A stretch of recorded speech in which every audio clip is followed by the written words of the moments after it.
everyone, welcome back to my channel, and today I'm going to be filming the mid-year freakout tag.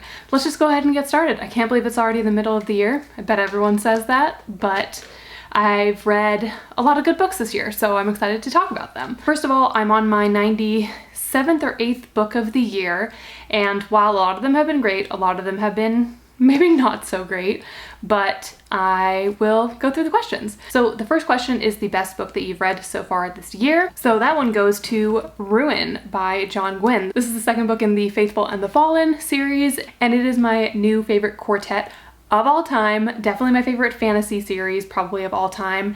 Probably. It's definitely my new favorite fantasy series, and I'm just actually absolutely obsessed with this one, and I just love it so much. The first book is Malice, which I did enjoy. This is a multi-perspective, lots of perspectives, fantasy saga about a prophecy and the two sides of this prophecy and what's meant to happen. And the first book was really good. I think I gave it a 4 out of 5 stars, but there were some perspectives that I really didn't care about. But by this book, like the middle way of this book, I cared about every single perspective. The evil characters, the good characters, the like side characters who don't get very many chapters. I just was obsessed with all of them, and this is now one of my all-time favorite books. So I absolutely adore this book. I already want to reread it. I love it.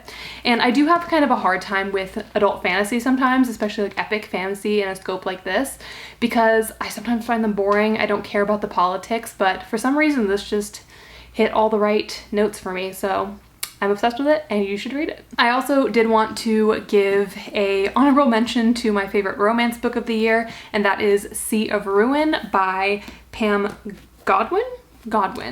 This is a piratey book about a girl, and she's on the run from this pirate catcher and also on the run from her husband, and it's fantastic, but definitely trigger warnings for sexual assault in there. In this, it really gets really graphic, so please be warned of that before you pick this up, but I love this book. So the best sequel that I've read this year, I'm also going to give to Ruin because of all the reasons I've already mentioned, and just because I think it's the best leap from an okay book to an excellent book that I've ever read. This is definitely not a sophomore slump. This absolutely is fantastic as a sequel. So again, pick it up. And the next question is, what is a new release that you haven't gotten to yet but really want to? And this is really hard for me because I'm really bad at keeping up with new releases. And I looked at my TBR, and this is the one that is from this year. So I figured I'd just pick this one. And I'm really excited to read it, but it is The Roughest Draft by Austin Sigmund Broca and Emily Wibberley, and this is about a duo who used to write together, but then they broke up as a writing duo, and we don't know why, and then they end up going on, I think, a vacation together, and then they have to write a new book, I think. And it's cool because the people who wrote the book, this couple, they are a couple in real life, so very exciting. And I am just in such a romance mood this year, so can't wait to get to this one. And then the next one is, what is a new release for the rest of the year that you're excited about? And like the rest of the world, I'm really excited for Fable by R.F. Kuang. And this is just a dark academia fantasy book. I'm trying not to read into it too much because I really want to go in without knowing too much about it.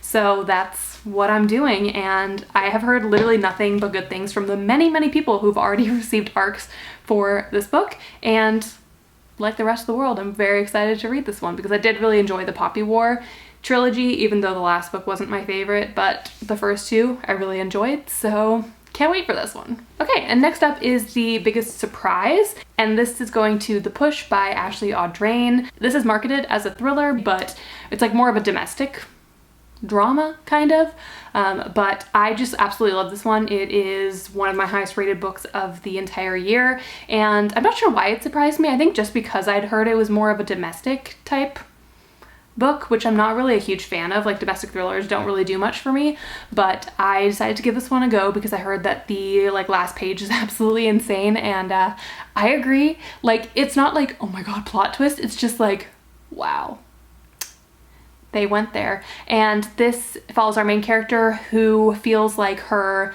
daughter, ever since she was a baby, basically has hated her and she thinks she's evil, and they just like, ever since she was in the womb, she just like felt like this child wasn't going to be right.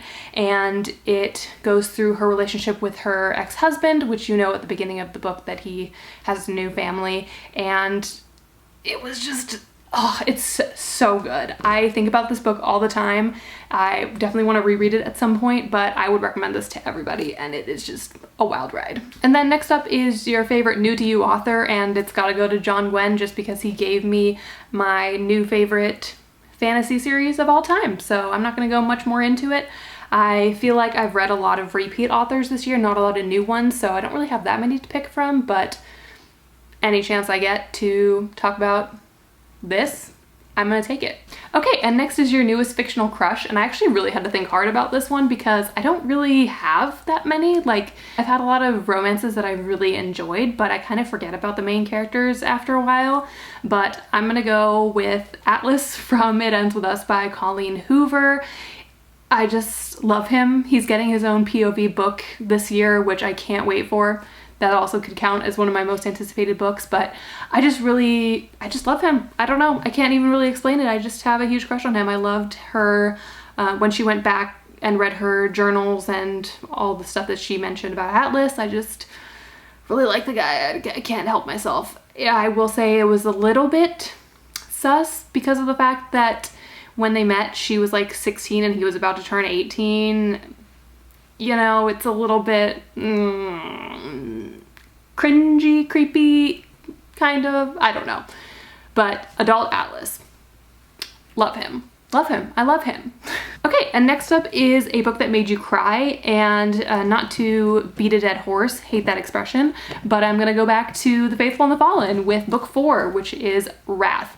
And not much of this book made me cry, but there's one perspective, and their last chapter had me sobbing. There is one line from this book and that chapter that I just repeat in my mind over and over again, and when I read it, I literally sobbed.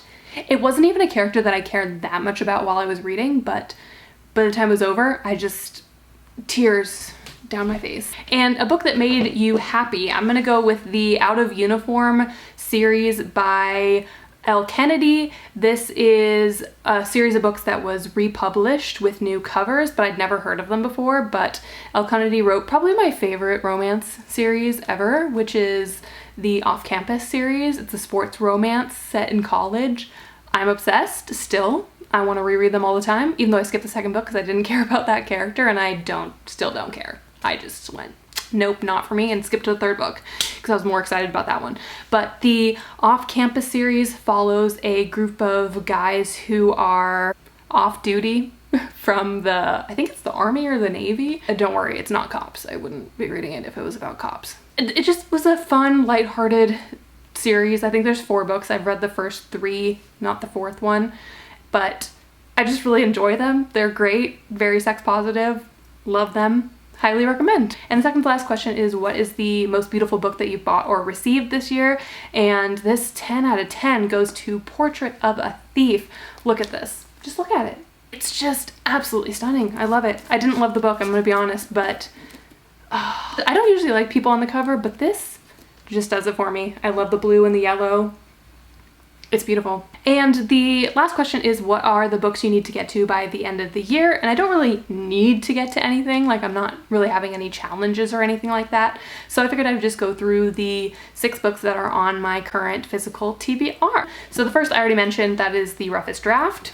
Then I have Writers and Lovers by Lily King, just because I've heard this is like wonderfully written, but I think it won't be too flowery because I'm not a really big flowery language type of person when I read, so I'm excited. I think I'm gonna get the audiobook and read along. That's been like my new favorite way to consume books, so can't wait. And then I am trying to do a reading vlog where I see if I still enjoy YA books. Spoiler alert, I read Iron Widow and I did enjoy it, so the answer to that will probably be yes. But I do have 2 other YA fantasies. There's a couple others on the list that I want to read, but these are the ones that I physically own right now. The first one is The Prison Healer by Lynette Noni. I don't know anything about this, but I heard it was good, so I decided to get it. And the other one is The Shadows Between Us by Tricia Levenseller. And this one I bought because it is apparently a standalone fantasy book, which I always love with standalone fantasy, so I decided to pick this one up. And I like the cover, and I read one book by Tricia Levenseller, The Daughter of the Pirate King, which I didn't love, but I did enjoy, so I'm hoping to love this one. And then we have another romance book, and this is The Charm Offensive by Alison Cochrane. This is a gay romance about a guy who's basically the Bachelor on a reality TV show, and this guy who I guess works on the show, which is like the most interesting dynamic. Like, that plot just really excites me. I don't like reading about like famous people or like Hollywood and stuff like that, but I think because this is like a reality TV show, I'll actually enjoy it, so we'll see, but I've heard it's really great. So okay, and then the final book on my physical TBR is The Unabridged Journals of Sylvia Plath. I saw Isabella from Throne of Pages read this, and she was like tapping the heck out of it, and it just seems like it'll be really good, and I'm really interested in learning more about Sylvia Plath's life and all that stuff, so I'm really excited. I love a good memoir nonfiction. Yeah, that was it for my mid-year freakout tag. Let me know what your biggest surprise was this year down below in the comments, and I will see you guys in my next video. Bye!